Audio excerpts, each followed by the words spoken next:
आज शहबाज शरीफ साहब ने बड़ी अहम कैबिनेट मीटिंग की और यह गालिबन वो पहली कैबिनेट मीटिंग थी उस ऐलान के बाद जब पाकिस्तान तहरीक इंसाफ के ऊपर पाबंदी लगानी थी। और उन्होंने आज सब कुछ किया।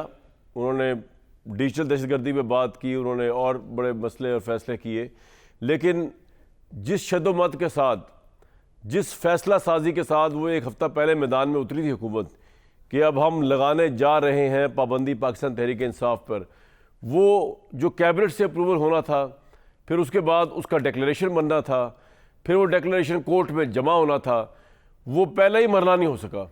लेकिन दूसरी तरफ आज शहबाज शरीफ साहब से लेके पंजाब की सीनियर वज़ीर तक, मरियम औरंगज़ेब साहिबा तक, भरपूर इस बात के ऊपर बात होती रही कि किस तरह पाकिस्तान तहरीक इंसाफ जो है उसको उस पर पाबंदी लगाई जाए और उसको प्रोहिबिट किया जाए। डिजिटल टेररिज्म पर भी बात होती रही। ये सब कुछ बयानात की हद तक होता रहा, मतलब वो बादलों की तरह गरजते रहे, बरसते रहे, मगर अमली तौर पे जब वक्त क़याम आया तो वो आज कैबिनेट मीटिंग के अंदर कुछ भी ना हुआ।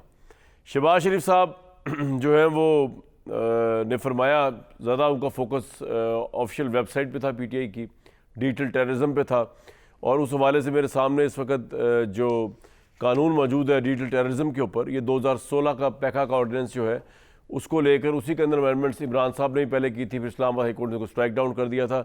इसी को लेकर अब हम चल रहे हैं और इसी के तहत पीटीआई के सरकर्दा लीडर जैसे रऊफ हसन साहब वगैरह ये गिरफ्तार हुए हैं। और इस डिजिटल टेररिज्म जिसकी तरफ आज प्राइम मिनिस्टर इशारा कर दे, पहले सुन लें कैबिनेट मीटिंग में वो क्या फरमा रहे थे। ये आज शहबाज शरीफ साहब थे, फिर मरियम औरंगज़ेब साहिबा भी जो है वो अदालतों से सिफारिशें कर रही थी कि मुजरिम को सज़ा दें, हम आपसे रिक्वेस्ट करते हैं, दहशतगर्द जमातों को सियासी जमात का सर्टिफिकेट देना होगा। ये तमाम मामला जो है सिर्फ हवाई उस तक चला, लेकिन ओवरऑल अगर देखा जाए तो पाकिस्तान की बहुत सी चीज़ें बंद गली में पहुँच चुकी हैं। इस वक्त पाकिस्तान के जो मेन स्टेक होल्डर्स हैं, जिनमें अफवाज पाकिस्तान है, गवर्नमेंट है, पॉलिटिकल पार्टीज़ हैं, फिर इमरान खान एक अकेली पार्टी, एक और भी स्टेक होल्डर ऑब्वियसली, उनको वो भी वोट लेके आए हुए, ये सब बंद गली में है। पाकिस्तानी फ़ौज जो है वो हर्ट हुई हुई, ऑब्वियसली उनको वो डिज़र्व नहीं करते थे जो उनके साथ हो रहा है डिजिटल दहशतगर्दी के नाम पर, जो उनके साथ 9 मई को हुआ। और ख़ास तौर पे शायद इमरान खान से तो वैसे ही डिज़र्व नहीं करते थे या एक्सपेक्ट नहीं करते थे, जिस इमरान खान के लिए उन्होंने इतना कुछ किया, इतनी मुखालफत मोल ली, मीडिया की, अपोजिशन की, उनको इक़्तिदार में लेकर आए, उनको अपना बकौल चौधरी परवेज़ इलाही के उनके पैम्पर्स चेंज किए, नैपियाँ चेंज की, ये सब कुछ किया। उसके बाद जो कुछ हुआ, पाकिस्तानी फ़ौज ये डिज़र्व भी नहीं करती थी और ये एक्सपेक्ट भी नहीं करती थी। वो भी हर्ट है।